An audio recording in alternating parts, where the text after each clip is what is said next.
The first Avatar film was a movie that didn't just break box office records.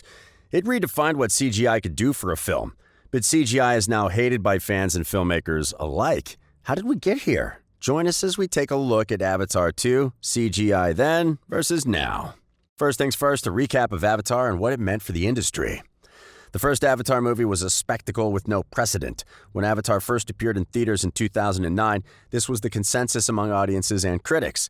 Ignore the criticisms that the story of the blockbuster was nothing special. Avatar unquestionably brought a new level of photorealism to the genre of science fiction epics by utilizing computer-generated imagery, CGI, stereoscopic filming techniques, and the most advanced motion capture technology available.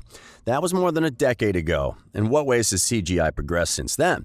Well, honestly, it depends on the person you ask. One answer, or at least a 109-second teaser of an answer, can be found in the recently released trailer for the upcoming Avatar film, Avatar: The Way of Water, which is scheduled to be released in December of 2022. It's reported that 3 additional films will follow it in the series. The CGI displayed in the trailer elicited various responses, ranging from stunning to looks like a crappy cartoon. To be more objective, the sequel, which will cost $250 million, will up the ante on computer-generated imagery through its use of new motion capture technology.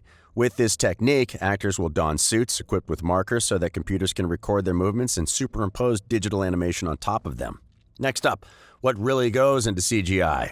The motion capture technology used in Avatar sequel was developed to capture the actors' movements while submerged in water accurately. The director James Cameron told Collider that it took more than a year for the new system to overcome the optical problems that cameras face when trying to film underwater. He said that the interaction between air and water creates a moving mirror that reflects all of the dots and markers that actors wear as part of motion capture suits. These dots and markers are part of the motion capture suits that the actors wear. But why would visual effects artists want to go through the trouble of filming underwater, not to mention the hassle of teaching actors how to hold their breath for several minutes at a time, when they could have simulated the underwater scenes using CGI instead? Combining the real with the fake when computer-generated imagery is convincing, it is typically because the scenes include some elements from the real world to keep the fake imagery grounded.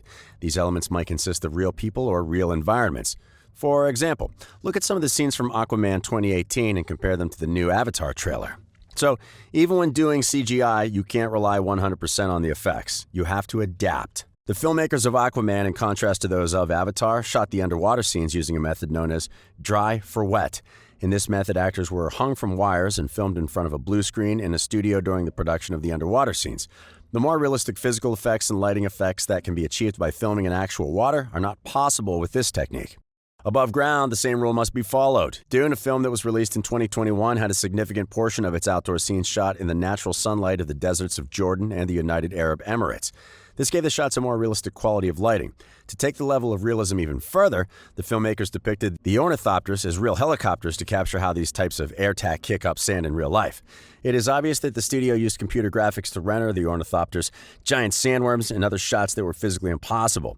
However, these visual effects were added by the filmmakers after they had already filmed in real environments against a sand screen, which is a green screen that has been modified to more closely match the colors of the desert. But what happens if you do rely solely on the visual effects? As is the case with most things, when you half-ass them, they turn out subpar. The visuals of entirely computer-generated settings frequently appear unrealistic. The lighting on a character's face won't change, even though they may have just entered a dark corridor, or there may be bombs going off around them. In addition, physics contributes to the grounding effect that CGI has. Films such as Avatar, War for the Planet of the Apes, and Avengers: Infinity War use motion capture technology, which allows digital graphics to be superimposed on top of the facial and body movements of real people. So, the results can have a cartoonish appearance if the characters are rendered entirely through computer graphics, as was the case in that stupid final fight scene from the decisive battle in Black Panther. This is because it essentially is a high-budget animated film. After all, no cameras are used to produce the fight scene. It's generated entirely by a computer. This can, and did, result in a disorienting viewing experience for the viewer because the audience's point of view will move around in ways that would be physically impossible for a conventional camera rig to capture. While there's nothing wrong with that in and of itself, the way it's used is laughable at best. So, is CGI getting worse? Regarding technology, the answer is unequivocally not. Visual effect artists now have access to improved and more affordable software as well as motion capture techniques. This is a significant improvement from 2009. However, this does not mean that computer-generated imagery is always utilized to good effect. Now we've reached the issue. It's not CGI, it's CGI overuse. The argument that computer-generated imagery used to be a side dish but is now the main course is a common one made against Hollywood's use of CGI. For example, in the movie Jurassic Park, which was released in 1993, director Steven Spielberg decided to render approximately half of the dinosaurs using CGI rather than the more traditional method of stop-motion animation, which was more common at the time. It was one of the earliest films to use computer graphics to portray animals believably. Surprisingly, the computer-generated imagery still looks good. Which version of Jurassic Park, the one from 93 or 2015, has a more immersive experience? The computer-generated imagery in Jurassic World may be more polished, but Jurassic Park provides a more immersive experience. This feat was accomplished by combining some pretty impressive CGI with controlled animatronics, puppets, and creative cinematography. To put it another way, the amount of computer-generated imagery in Jurassic Park was approximately 6 minutes, while Jurassic World featured about 40 times as many CGI shots. If that isn't overkill, we don't know what is. So, does all CGI suck? Now, we're not saying that a movie with more CGI will always be a lower quality production. At the end of the day, it depends on how it's put to use. After all, most contemporary films, including romantic comedies and dramas, use computer-generated imagery in ways you might not even notice. For example, CGI removes props from the background, populates an empty stadium with roaring crowds, or depicts a car accident. Even the most cutting-edge movies with practical effects use computer animation today. Even though approximately 2,000 of the film's 2,700 shots contain some form of CGI, the 2015 film Mad Max Fury Road was praised specifically for not relying on CGI and instead opting for good old-fashioned stunts, pyrotechnics, and practical effects. This was the case even though, again, the film had 2,000 CGI shots. Why did it receive such positive reviews from critics who appeared to be sick of CGI imagery around 2015? The computer-generated imagery was only used to enhance mostly real shots and not to create reality itself. In 2012, Christopher Nolan, director of the films like Inception, The Dark Knight trilogy, and more, presented this idea to the Directors Guild of America in the following manner. According to Nolan, there are typically two goals in mind throughout the production of a visual effects movie. He typically employs it to give the impression of seamlessness.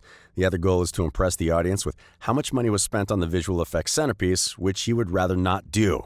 Of course, when doing CGI, problems with money and coordination are commonplace. To be fair, films like Fury Road and Avatar benefited from having visionary directors and massive budgets behind them.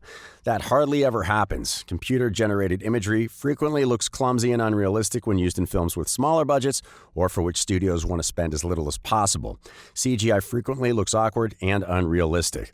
Visual effects artists are rarely to blame in situations like this. The flawed business model is the source of the issue. As part of a fixed bid, a film studio might hire a visual effects company to create 500 shots for a price of $10 million at the very beginning of the production process for a movie. On the other hand, the studio will frequently request modifications be made to those 500 shots, on which visual effects artists may spend up to 100 hours per week working. Why?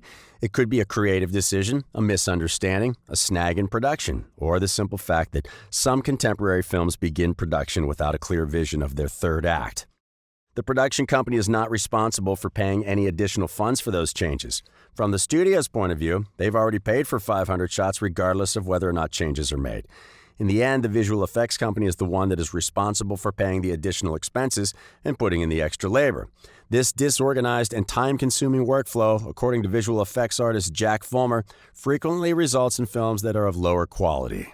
In conclusion, if you want to do good CGI, learn from the best.